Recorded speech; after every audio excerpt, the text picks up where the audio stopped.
Bienvenue à toutes et à tous pour ce 13h30. Voici le sommaire.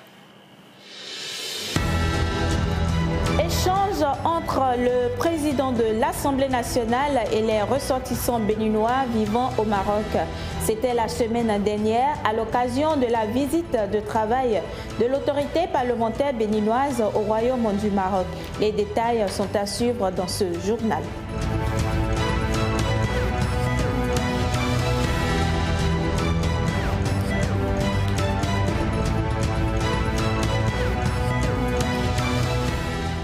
L'année 2025, le ministère de l'Intérieur et de la Sécurité publique aura besoin d'un montant de 115 milliards de francs CFA.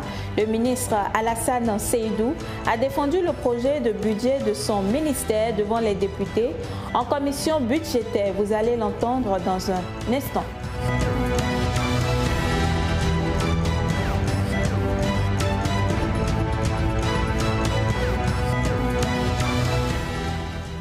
Justement, les différents passages des membres du gouvernement ainsi que les présidents d'institutions devant les députés sont traités par les confrères dans leur publication de ce jour. La revue de presse viendra mettre un terme à cette édition.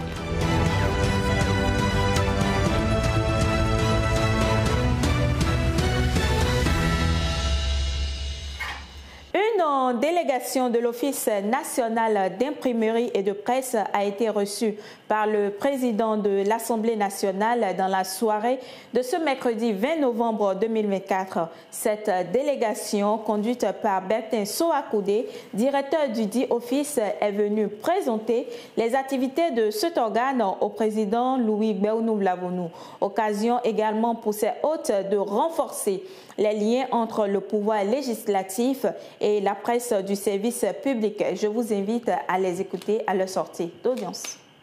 Nous avons demandé une audience au président de l'Assemblée nationale pour, dans un premier temps, lui présenter notre office, une maison qu'il connaît déjà très bien, mais nous sommes venus lui rappeler à l'esprit notre office, lui dire que nous sommes dans deux grands domaines d'activité. Il y a le quotidien du service public et l'imprimerie. Nous sommes aujourd'hui à l'ère du numérique. La digitalisation est en train de prendre de l'envol. Nous avons réalisé un certain nombre de prouesses dans le domaine du numérique au niveau du journal de service public La Nation. Et comme nous avons digitalisé le quotidien national de service public, nous nous sommes dit qu'il serait de bon ton que tous les députés aient l'abonnement numérique du quotidien de service public La Nation. Et nous avons voulu faire une opération de charme. Tous les députés pourront avoir gratuitement l'abonnement numérique du journal de service public qu'est La Nation. Il faut reconnaître que nous sommes un organe de service public et le Parlement représente le deuxième pouvoir. Et il y a beaucoup de choses qui se font ici et que les citoyens ont besoin de savoir. Nous sommes déjà représentés au Parlement et nous rendons régulièrement compte de ce que le Parlement fait. Et c'est surtout pour ça que nous avions pensé à l'abonnement numérique, pour que peut-être même avant les citoyens, ils aient déjà ce qu'ils font au quotidien, le compte rendu que nous faisons. Et ils pourront nous apprécier aussi sur ce que nous faisons. Est-ce que c'est exactement l'idée et le travail qu'ils font? Et s'il y a éventuellement des aménagements à faire pour que nous puissions mieux rendre compte, nous allons le faire. Et ce serait pour le bien de notre pays et de notre journal également. Toujours est-il que la visite était conviviale et nous avons beaucoup appris de lui et il nous a donné également des orientations pour faire plus développer notre office de service public. Allons maintenant au Royaume du Maroc que le président de l'Assemblée nationale a visité la semaine dernière. Entre autres activités, Louis Béounou-Vlavonou s'est rendu à Casablanca accompagné de sa délégation avec qui ils ont été reçus par le consul honoraire du Bénin à Casablanca. Plusieurs sujets ont été débattus à cette rencontre. Suivez le reportage. Le séjour de la délégation béninoise au Royaume du Maroc ne s'est pas arrêté simplement à Rabat pour des séances de travail. Le président de l'Assemblée nationale et sa suite ont visité la ville de Casablanca où se trouve la mosquée Hassan II. Une mosquée qui réunit près de 26 000 fidèles sur une superficie de 20 000 m² et une esplanade qui reçoit également 80 000 fidèles. Une œuvre architecturale qui est la troisième plus grande mosquée au monde après celle de la Mecque et de la Médine. Ensuite, cap est mis sur le musée d'art Allah de Casablanca, un musée de l'Association des amateurs de musique andalouse du Maroc. Là encore, on pouvait voir l'admiration de la délégation béninoise face à l'exposition des différents instruments antiques exposés. Donc après on a différents types de violons, des violons avec des cordes emboyaux, des violons avec des cordes synthétiques. Par exemple, ça c'est un violon avec des cordes emboyaux. Ça c'est un violon avec des cordes emboyaux. Et donc différents violons. Là encore, beaucoup de violons de grands maîtres qui sont passés. Ce qui m'étonne, c'est qu'au Bénin, il y a une ethnie qui continue d'utiliser ça. Dans l'après-midi de cette journée, le consul honoraire du Bénin à Casablanca, Mohamed Wadjid Asbi, a reçu la délégation béninoise où les domaines de l'économie, de l'agroalimentaire et bien d'autres ont été abordés. Les échos de vos actions, notamment à l'endroit de nos compatriotes de la région de Casablanca, sont parvenus jusqu'au Parlement. Et je voudrais vous y encourager. Vous connaissez les ambitions du président Patrice Talon, notamment en matière de diplomatie orientée vers la mobilisation des partenariats dans les domaines économiques et surtout dans le domaine des investissements. Des défis aussi prospectifs qui contribueront au développement du Bénin et qui rassurent le président Vlavonou ont été évoqués. En tant que consul honoraire du Bénin à Casablanca, je me permettrai de rappeler succinctement ma mission principale étant d'apporter une assistance administrative aux membres de la communauté béninoise de la région du Grand Casablanca-Stas. C'est une des missions qui m'a été confiée par le gouvernement de la République du Bénin, étant de contribuer, sous l'autorité de l'ambassade de la République du Bénin, au développement économique, commercial et culturel entre nos deux pays. Nos relations reposent sur des valeurs partagées et des intérêts communs. Elles sont ancrées dans un respect mutuel et un attachement à la paix, à la stabilité et au développement pour nos deux nations. Nos échanges diplomatiques, économiques et culturels sont en constante progression et je suis convaincu que cette amitié et fraternité de longue date est une force qui nous permettra d'affronter les défis du futur, aussi proches soient-ils, aussi lointains soient-ils. Dans cet esprit, je souhaite réaffirmer ici mon engagement à contribuer davantage en synergie avec l'ambassade au développement de la coopération entre nos deux pays. Une dynamique pleine d'opportunités qui, dans les prochains jours, prendront corps pour une continuité des actions du gouvernement du président Patrice Talon au Bénin. La représentation nationale que je préside se fait en cette circonstance le porte-voix de cette dynamique de développement impulsée par le gouvernement et appelle à toutes les initiatives susceptibles de la porter. La ville de Casablanca, où vous représentez le Bénin, offre tant de potentialités que nous pourrions exploiter. En ce qui vous concerne, je sais pouvoir compter sur vous, sous la conduite de l'ambassade, pour drainer vers le Bénin tout ce que votre circonscription consulaire pourrait offrir d'opportunités. La soirée a pris fin par le déjeuner offert par le consul honoraire du Bénin à Casablanca au président de l'Assemblée nationale et à sa délégation. Informés de la présence du président Louis Gbéonou Vlavonou au Maroc, les ressortissants du Bénin au Maroc ont été reçus en audience par la deuxième personnalité du Bénin. Écoutons leurs propos à la sortie de cette audience. Nous avons eu l'opportunité donc de faire un tour d'horizon des développements économiques et sociaux au Bénin. Et ça a été une très belle occasion pour nous, résidents à l'étranger, de nous enrichir de ce qui se fait de bien actuellement au Bénin. Nous avons eu aussi l'opportunité donc d'échanger sur des questions donc diverses de coopération possibles entre le Royaume du Maroc et le Bénin pour pouvoir donc tirer mutuellement profit de ce qui se fait donc de mieux de part et d'autre. Ça a été une audience empreinte donc de cordialité. Cela nous a frappé pour quelqu'un donc de son rang, d'accepter donc d'avoir une discussion assez ouverte et franche avec ses compatriotes que nous sommes. Nous avons vraiment apprécié ce temps avec lui et ses échanges. Et nous nous sommes nourris mutuellement donc de la qualité de ces échanges. Et à la suite des ressortissants, le président de l'Assemblée nationale a eu des échanges avec M. Mohamed El Aoumouti, qui est le président du groupe interparlementaire d'amitié au Maroc. Je vous propose de l'écouter également. D'une manière générale et prochainement, lors d'une visite que j'effectuerai au Bénin, nous allons procéder, comme j'ai convenu avec M. le Président, à constituer une cellule de réflexion. Cette cellule de réflexion-là, il va nous éclairer sur tous les sujets, que ce soit intéressant pour les Marocains, que ce soit intéressant pour les Béninois. Et on va essayer de traduire cette réflexion-là en des programmes concrets. Hein. Et nous avons la volonté, toutes les deux parties, de collaborer dans ce sens.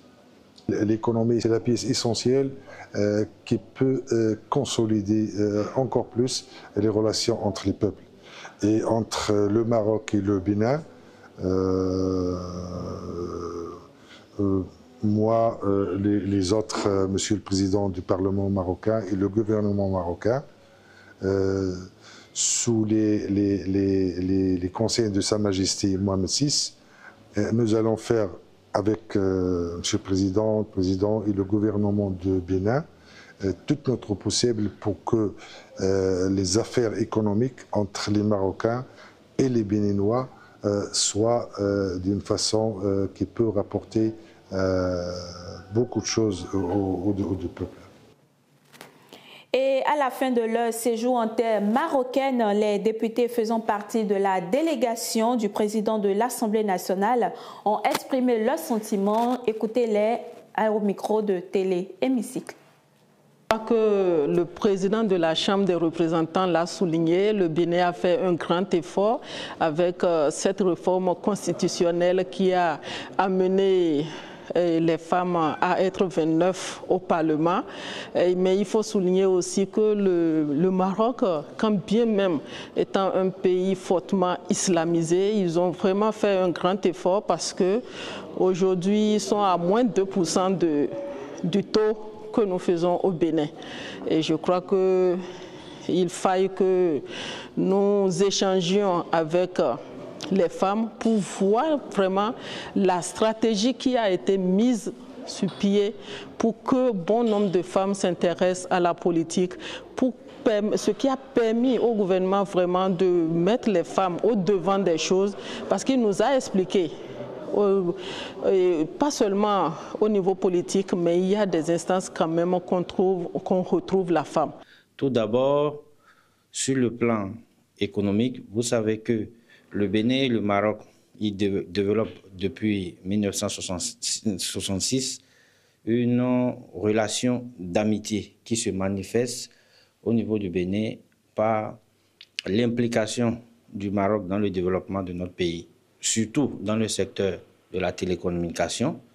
On peut noter aussi le secteur des finances comme l'assurance. Et au-delà de ça, dans le BTP, le Maroc a commencé aussi par nous apporter leur expertise. C'est dans ce cadre que pour les travaux de finition de gigantesques chantiers du PAG que le président a initié, je veux parler de la construction du nouveau siège de l'Assemblée nationale, qu'un groupe marocain est actuellement au Bénin pour la phase de finition. Donc, c'est pour dire que le Bénin et le Maroc, ils ont beaucoup sur beaucoup de domaines, des relations gagnant-gagnant qui font que cette visite va encore renforcer cette relation. Les deux délégations ont abordé l'impérieuse nécessité de renforcer la coopération au niveau des deux parlements du point de vue de la digitalisation du travail législatif et du renforcement des capacités des élus, surtout dans leur rôle de contrôle de l'action gouvernementale. Cela passe forcément par le renforcement en termes d'amélioration des connaissances pour le travail que le député doit pouvoir faire. Et de ce point de vue, il a été envisagé de renforcer la capacité de l'Institut parlementaire du Bénin. Il y a aussi le plan touristique, parce que c'est un volet aussi et que notre pays aussi doit développer, le tourisme. Ça, nous avons visité beaucoup de sites touristiques et qui fait aussi rentrer beaucoup de l'argent dans le pays.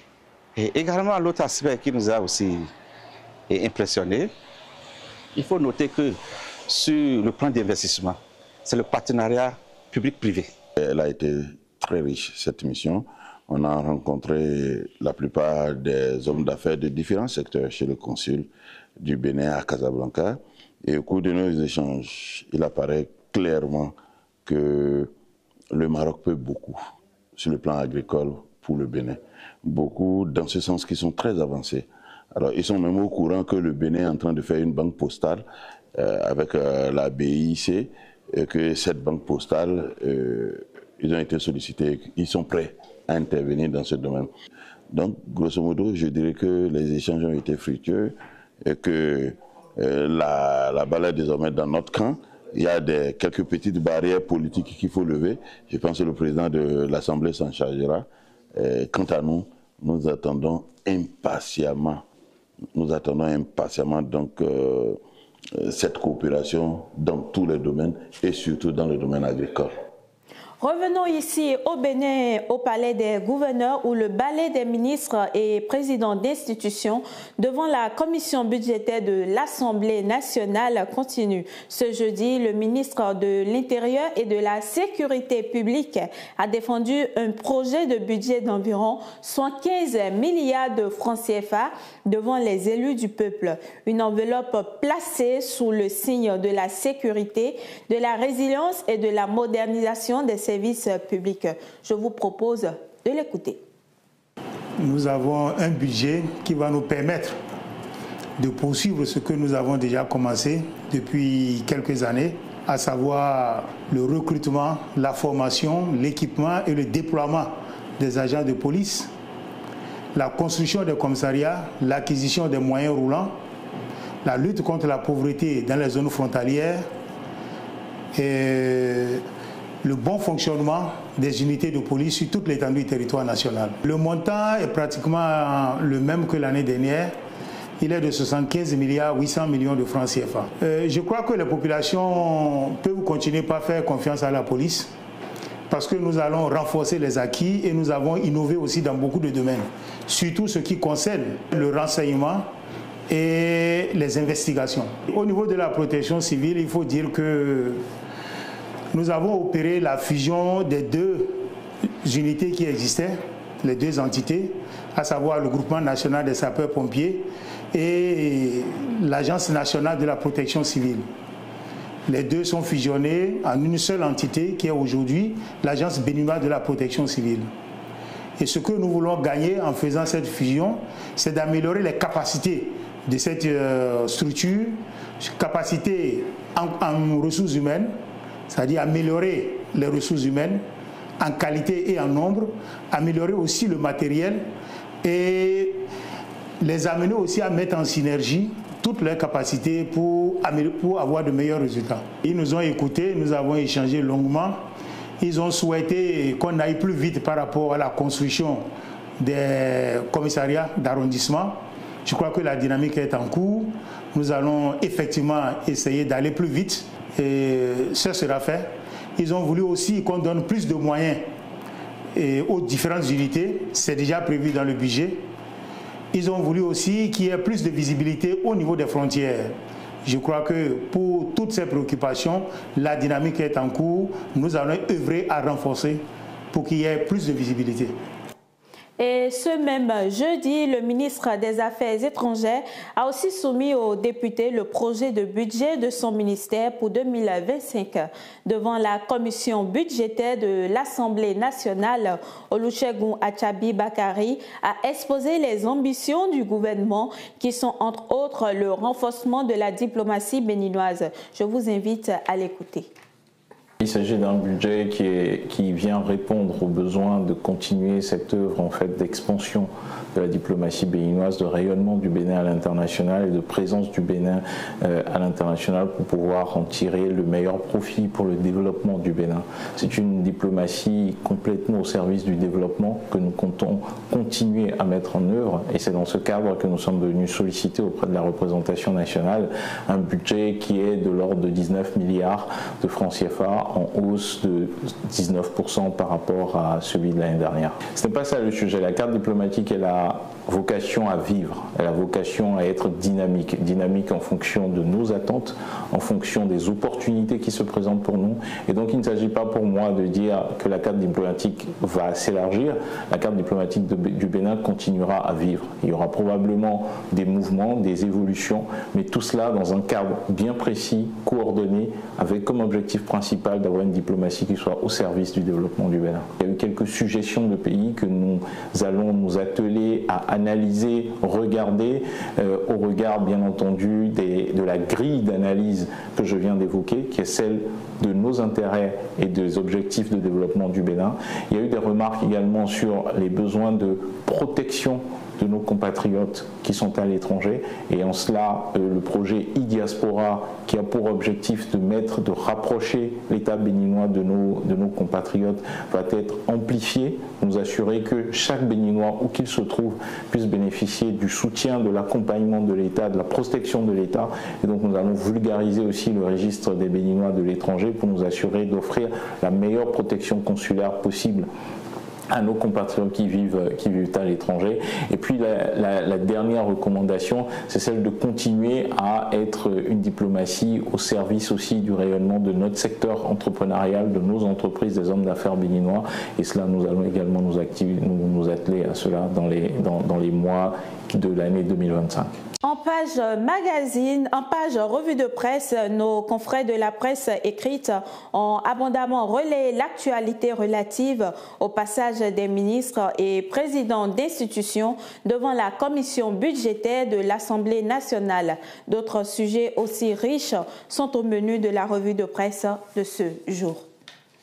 Mesdames et messieurs, bonjour et bienvenue. Démarrons cette revue de presse par le balai des ministres devant la commission budgétaire de l'Assemblée nationale. Le pays émergent nous apprend que Olusegun Achabi Bakari défend une enveloppe de 19 milliards 177 722 000 francs CFA pour le ministère des Affaires étrangères. Une information confirmée par Nord-Sud Quotidien dans ses colonnes et qui détaille face aux membres de la commission budgétaire de l'Assemblée nationale ce jeudi 21 novembre 2024, le ministre des Affaires étrangères a présenté les grandes lignes du budget de son département pour le compte de l'année 2025. Olusegun Achabi Bakari revendique 19 milliards 177 722 000 francs CFA contre 16 milliards 112 66 000 francs en 2024. Le quotidien Le Meilleur, le journal affiche à sa une session budgétaire à l'Assemblée nationale. Le ministre de l'Intérieur présente un budget de 75 milliards 842 millions de francs CFA. Parlons à présent d'indépendance énergétique au Bénin avec en toile de fond une centrale solaire. Nord-Sud Quotidien nous informe qu'une grande construction a été lancée. Dans les colonnes du journal peut-on lire: le Bénin a franchi une étape décisive dans sa quête d'autonomie énergétique avec le lancement des travaux de construction de la centrale solaire photovoltaïque Forsun à Pobé le 12 novembre 2024. Ce projet symbolise l'engagement inébranlable du gouvernement à assurer un accès durable à l'électricité pour tous les Béninois tout en réduisant la dépendance aux énergies fossiles. D'une capacité de 25 MW crête, écrit mon confrère, la centrale photovoltaïque Forsun est l'une des activités principales du projet Forsun. D'un coût global de 59 millions d'euros, soit environ 39 milliards de francs CFA, le projet Forsun sera concrétisé grâce à une coopération fructueuse avec l'Agence française de développement AFD et l'Union européenne qui contribue aux côtés de l'État béninois. Cette infrastructure, située à Iloulofi, dans la commune de Pobé, vient enrichir le mix énergétique du Bénin avec une énergie propre et renouvelable en adéquation avec les objectifs de développement durable. Fin de cette revue de presse. C'est tout pour cette semaine. Merci de nous avoir suivis et à la semaine prochaine.